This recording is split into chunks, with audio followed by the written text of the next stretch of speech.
Good morning. আজকে 3 December 2024। আজকে আমাদের দার্জিলিংয়ে ডে 3। তো আজকেই আমাদের দার্জিলিংয়ের লাস্ট এবারের মতো। আবার নেক্সট টাইম দেখা যাক কবে কি হয়। তো আজকে আমরা নেমে যাব আর মেরিক হয়ে নামবো, সমস্তটাই আপনাদের সঙ্গে শেয়ার করব। আর আজকে এই পর্বটা যারা নতুন দেখছেন আর যারা আগের পর্ব দেখেননি তাদেরকে অনুরোধ করব যে আপনারা আগের পর্বগুলো দেখে আসুন, তাহলে একটা সিকোয়েন্সে দেখলে আপনাদেরও দেখতে ভালো লাগবে। তো এখন 7টা বাজছে। আজকে রোদ ঝলমলে ম্যাল থেকেই স্টার্ট করলাম আজকের ব্লগটা। তো এবার এখান থেকে যাব আমরা কেভেন্টার্সে ব্রেকফাস্ট সারবো, দেন আমরা বেরিয়ে যাব।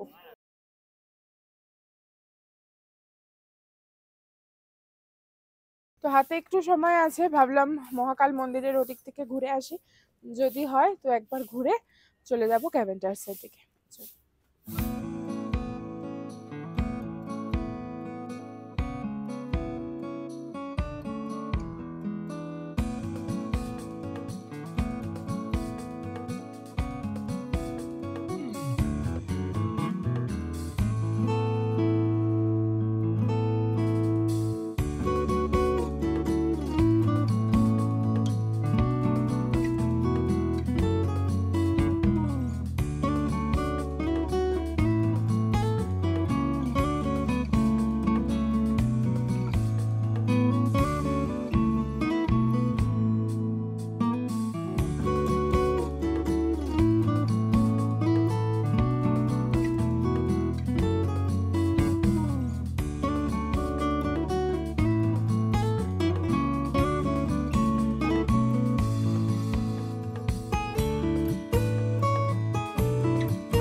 বাড়ি ফেরার আগে এখান থেকে ঘুরে যাব ভাবলাম, এসে সত্যি ভালো করলাম।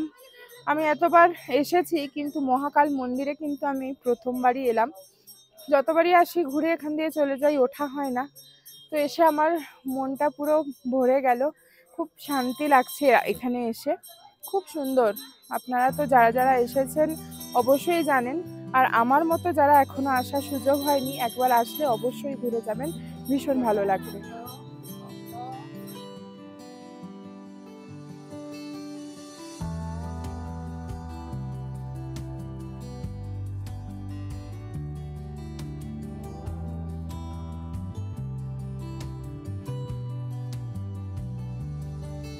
আমরা আজকে অর্ডার করেছিলাম স্যান্ডউইচ আর তার সাথে একটা চিকেন প্ল্যাটার।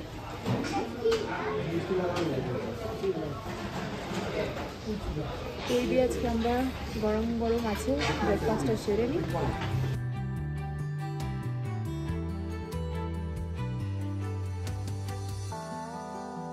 তো ব্রেকফাস্ট আমাদের ডান। ঠান্ডায় বসে বসে কফিটা ভালোই লাগছে। এবার আমরা এখান থেকে বেরিয়ে যাব। 10টার সময় আমাদের গাড়ি বলা আছে। সাইট সিন করতে করতে নামবো বলেই একটু তাড়াতাড়ি আমরা নামছি, নাহলে একটু পরে নামলেও হতো। 7টা 50-এ আমাদের ট্রেন। তো যাই হোক, গাড়ি নিয়ে আমরা মিরিক হয়ে নামবো। মিরিকে যাওয়ার পথে যা যা সাইট সিনগুলো করবে আমরা সেগুলো করতে করতেই নামবো।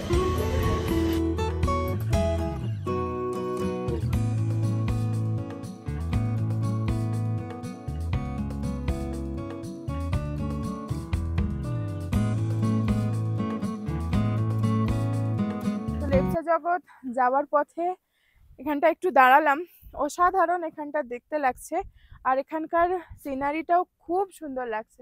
একটু মেঘ আছে বটে আজকে, পাহাড় পুরো এক একটা কালারের মনে হচ্ছে, পুরো অসাধারণ লাগছে। তো দাঁড়িয়ে আছি এখন লেপচা জগৎ ভিউ পয়েন্টে, আর এখান থেকে দাঁড়িয়ে পুরো দার্জিলিং শহরটা দেখা যাচ্ছে। পুরো এখান থেকে ভর্তি ছোট ছোট ছোট ছোট বাড়ি, অদ্ভুত সুন্দর লাগছে। আর মেঘে একটা আলো আঁধারি ব্যাপার হয়ে রয়েছে, অদ্ভুত মায়াবী লাগছে এখন পাহাড়টাকে। তো আছে এখন লেপচা জগৎ থেকে এগিয়ে এসে পাইন ফরেস্টে। এখানটাও অসম্ভব সুন্দর প্রাকৃতিক সৌন্দর্য, আর পাইন গাছের ফাঁক দিয়ে আলো আসছে, খুব ভালো লাগছে। তো চলুন এটাও একটু ঘুরে দেখি, আর তার সাথে সাথে আপনারাও একটু উপভোগ করুন।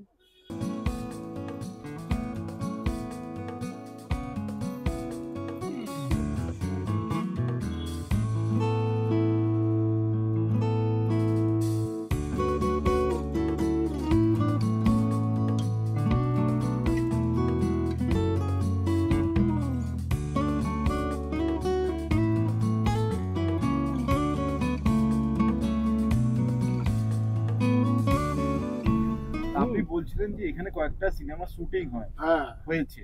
হ্যাঁ কোন কোন সিনেমা হ্যাঁ শুটিং হয়েছে?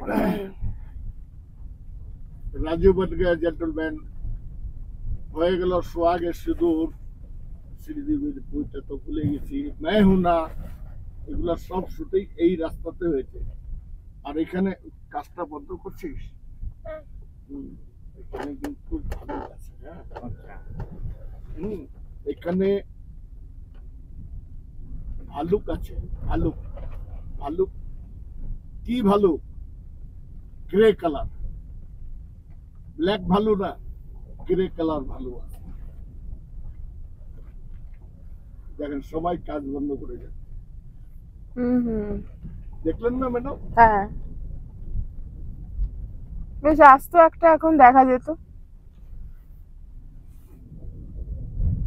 একটা ভালুকের ওজন 3 কুইন্টাল। ওরে বাবরে, 3 কুইন্টাল। আপনি ভাবতে পারেন কোন রাস্তাতে নিয়ে আসলাম আপনাকে। এই যে গাছটা আছে, এই গাছটার বয়স কত বলেন? আইডিয়া, আইডিয়া বলেন। 100 বছর। এটা 300 বছরের গাছ, 300 ইয়ার্স। এই মোটাগুলো, এখানে গাড়ি উঠে না, সেখানে মানুষ চলে যায়, তাও ডিপার্টমেন্ট বুঝে না যে টুরিস্টরা আসে কেন। টুরিস্টরা এই জন্য আসে যে আমি এন্টারটেনমেন্ট করব, আমি চলে যাব। সারাদিন তো পাজেল হয়েই থাকি, অফিসে, খাবারে, এইখানে ওখানে, কাজে কর্মে বিভিন্ন রকম বিভিন্ন রকম কাজে কর্মে আমরা লিপ্ত থাকি। আসে হলো একদিন, 2 দিন, 3 দিন, 4 দিন, যার যতটুকু স্পেডিয়ান আছে, যার যতটুকু খরচা করার ক্ষমতা আছে, সে সেটা করে। কিন্তু এটা দেখে না কেন? আমি দিদিকে বলছি, দিদির দেখা উচিত, দিদি দেখে এগুলো বানাক, আরো পর্যটক আসবে, দিদির রেভিনিউ হবে।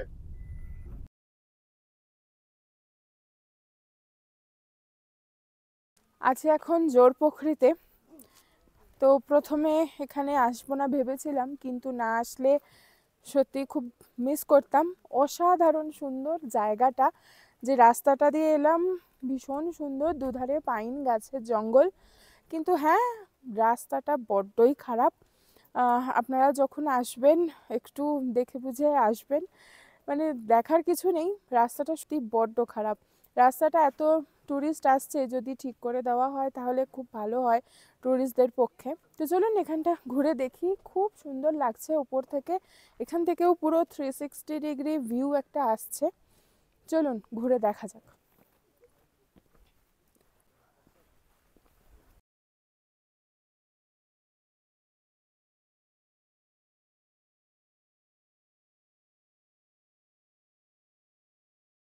এখানে কিন্তু আজকে বড্ড ঠান্ডা, আর একদম মেঘ এখান দিয়ে উড়ে উড়ে যাচ্ছে, খুব সুন্দর লাগছে।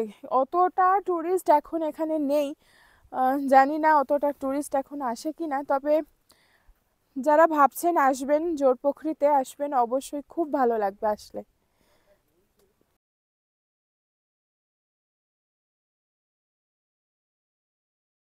আপনারাও যদি মিরিক হয়ে নামেন, অবশ্যই সীমানা ভিউ পয়েন্টে একবার দাঁড়াবেন। এখান থেকে অপূর্ব সুন্দর দেখা যায় একটা একটা সিনিক বিউটি এখানকার, খুব সুন্দর।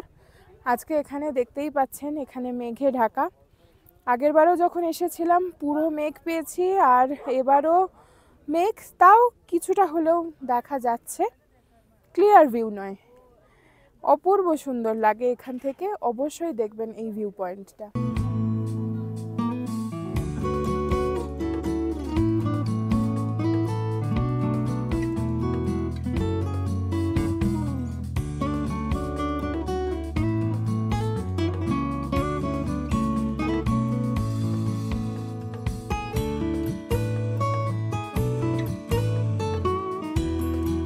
যেখানেই এখন ভিউ পয়েন্ট, সেখানেই এরকম মার্কেট একটা হয়ে গেছে।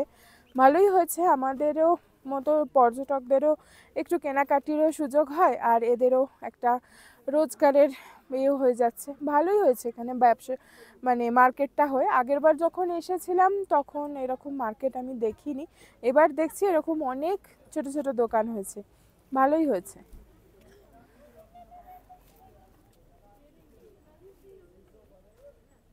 তো এখন এখানে বেশ ঠান্ডা, 10 ডিগ্রি টেম্পারেচার এখন।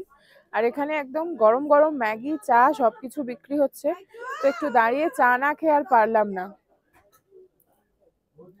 তো সীমানা ভিউ পয়েন্ট তো ঘুরিয়ে দেখালাম, অবশ্যই কমেন্টে কিন্তু জানাবেন আপনাদের কিরকম লাগছে। আর আজকেও একদম মেঘলা ওয়েদার, ক্লিয়ার আকাশ হলে যেরকম ঘুরতেও ভালো লাগে, সমস্ত কিছু ক্লিয়ার থাকলে আপনাদের কাছেও ক্লিয়ার ভিডিওটা দিতে পারি। জানি না কিরকম কি আসছে, অবশ্যই কিন্তু জানাবেন আপনাদের কিরকম লাগছে। এবার আমরা যাচ্ছি পশুপতি মার্কেট। তো চলুন, আমরা একটু রাস্তায় দাঁড়িয়েছি, পশুপতি মার্কেটে গিয়ে আবার আপনাদের সাথে দেখা হচ্ছে। আচ্ছা, এখন ওয়েস্ট বেঙ্গল আর নেপাল ঠিক বর্ডারে দাঁড়িয়ে।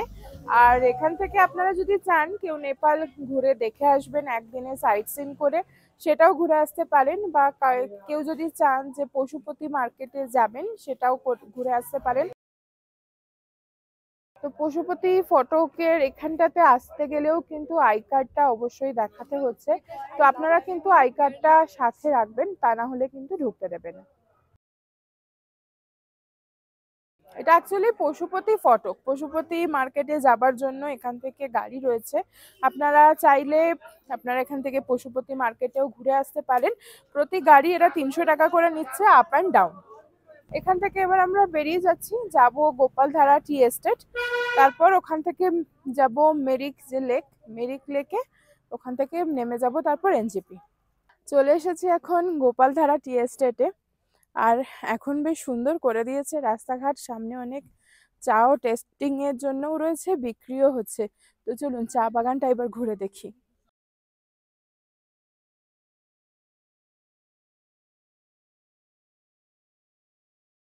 তো আমরা বেরিয়ে এসেছি টি গার্ডেন থেকে। টি গার্ডেন ভাবলাম পুরোটা ঘুরে দেখতে পারবো, ছবি তুলতে পারবো, কিন্তু এখন আর সেই অপশন নেই, ঘিরে দিয়েছে।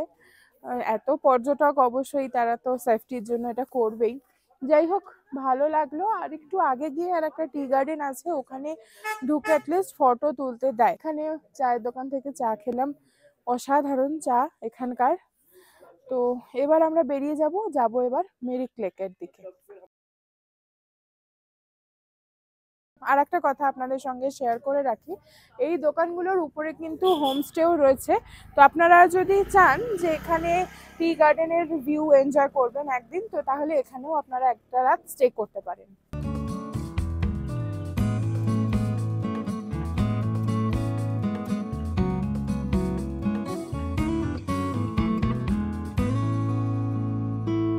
তো এসে গেছি মেরিক লেকে।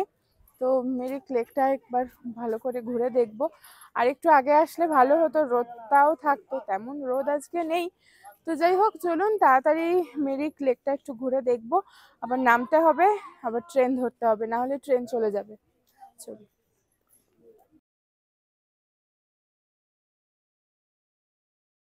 কাটা হয়ে গেছে।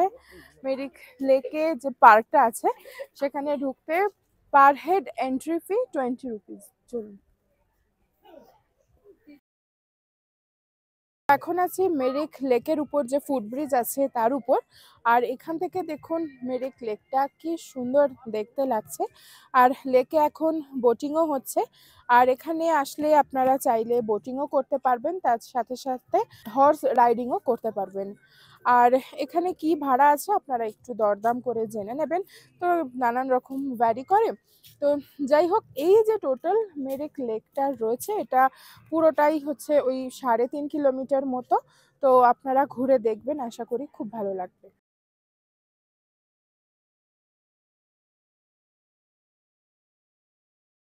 তো এই হচ্ছে বোটের যেখান থেকে ছাড়ছে, এখান থেকেই বোটগুলো ছাড়ছে। আর এখানে ভাড়া হচ্ছে, যদি 2 প্যাডেল বোট নেন তাহলে 200 টাকা হাফ আওয়ার। আর যদি 4 প্যাডেল হয় তাহলে তার ভাড়া হচ্ছে 400 টাকা। আর যদি শিকারা হয় তাহলে 500 টাকা। তো এই মিরিক লেকের পাশে রাস্তাটায় কিন্তু অনেক রেস্টুরেন্ট আছে। তো আপনারা চাইলে এখানে এসে খাওয়া দাওয়াও করতে পারেন। আর সামনের দিকটাতে কিন্তু অনেক কেনাকাটিরও দোকান রয়েছে, তো আপনারা যদি কিছু গিফট আইটেম কিনতে চান তো এখান থেকে একবার দেখতে পারেন। তো মেরিক লেকের পাশ থেকেই একটা রেস্টুরেন্ট থেকে আজকে আমরা লাঞ্চটা সারছি চাউ আর মোমো দিয়ে। তো তাড়াতাড়ি এটাই খেয়ে নিই, এখানে এটাই সহজলভ্য। আর সন্ধেও হয়ে আসছে, এখন ঘড়িতে বাজছে প্রায় 4:30। তো নামতে হবে, আমাদের ট্রেন ধরতে হবে 7:50। তো হাতে আর সময় নেই, তো ঝটপট এটা খেয়ে আমরা বেরিয়ে যাব এখান থেকে। ঘড়িতে পাচ্ছে 7:30 আর চলে এসেছি এনজেপি স্টেশনে। ট্রেনও দিয়ে দিয়েছে, দেখতেই পাচ্ছেন। আর এখানেই শেষ করছি শিটং দার্জিলিং সিরিজটা। তো অবশ্যই কীরকম লাগলো আপনাদের অবশ্যই কমেন্ট করে জানাবেন। আর যারা নতুন দেখলেন এই সিরিজের মাধ্যমে আমাকে, আর ভিডিওগুলো যদি ভালো লেগে থাকে অবশ্যই সাবস্ক্রাইব করে আমার পাশে থাকবেন। একটা লাইক করতে ভুলবেন না, কমেন্ট করবেন আর শেয়ার করে সকলের কাছে পৌঁছে দেবেন আমাদের ভিডিওটা। তো আজকে এই পর্যন্তই, দেখা হচ্ছে খুব তাড়াতাড়ি নতুন কোনো ভিডিও।